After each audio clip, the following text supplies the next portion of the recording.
نن سبا ژور خفګان یا ډپریشن تر بل هر وخت زیات د انسانانو ژوند تریخ کړی دی. د مادي علاج ارزښت په خپل ځای، خو تر ټولو مهم علاج او مهمه خبره دا ده چې انسان باید په روحي لحاظ کلک او قوي واوسي او د هر قسم حالاتو په وړاندې خپل همت ونه بایلي.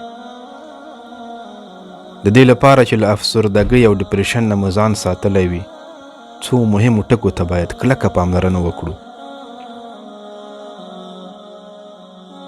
د الله تعالی پر قضا او قدر باندې همیشه راضي اوسه، ځکه په خپل تقدیر ناراضه کېدل له خفګان پرته بل هیڅ ګټه نه لري.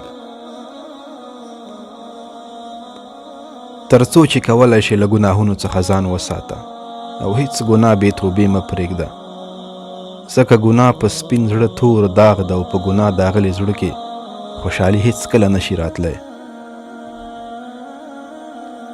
هیڅ چا سره په زړه کې کینه مه ساته، هیڅ چا سره، ځکه کینه د زړه د ضعف او توروالي سبب ګرځي او تکرار یې انسان په ژور خفګان اخته کوي.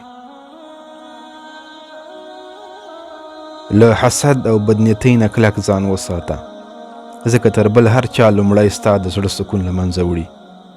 خپل مسلمان ورور او خور ته همیشه د خیر او برکت دعا کوه، ملایکې به عین دعا ستا په حق کې کوي. په هر ځای کې چې هر چیرته چې د الله تعالی له یاد او ذکر څخه ځان مه غافله کوه، ځکه د الله تعالی یاد زړونه ژوندي ساتي او کله دې چې د زړه له اخلاص نه استغفار وویل، نو الله تعالی به دې زړه سپک کړي.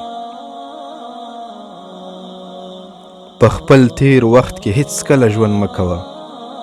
تیر وخت که هر څنګه اوس تیر شوی دی، کوشش وکړه چې په حال کې ژوند وکړې او خپل راتلونکی الله رب العزت ته وسپارې.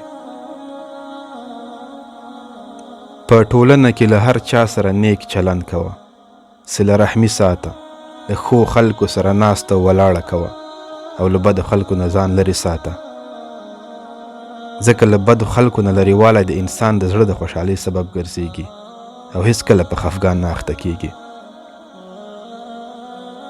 په الله جل جلاله باندې همیش نیک ګمان کوه او د آینده لپاره امیدواره اوسه، بې له شکه چې الله تعالی تا سره ستا د ګمان مطابق چلند کوي.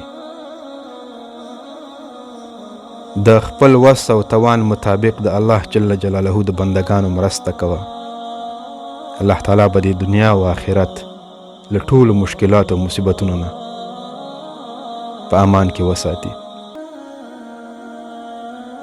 دعا کول هیڅ کله هم هیره نه کړي او مه هم دعا ته په کمه سترګه ګوره. الله تعالی فقط غواړي ستا د بنده اواز او غوښتنه واوري او حتما دې غوښتنو ته لبیک وایي. او د دعا تر ټولو وړه ګټه دا ده چې د انسان زړه پرې سکون حاصلوي. السلام علیکم ورحمة الله وبرکاته.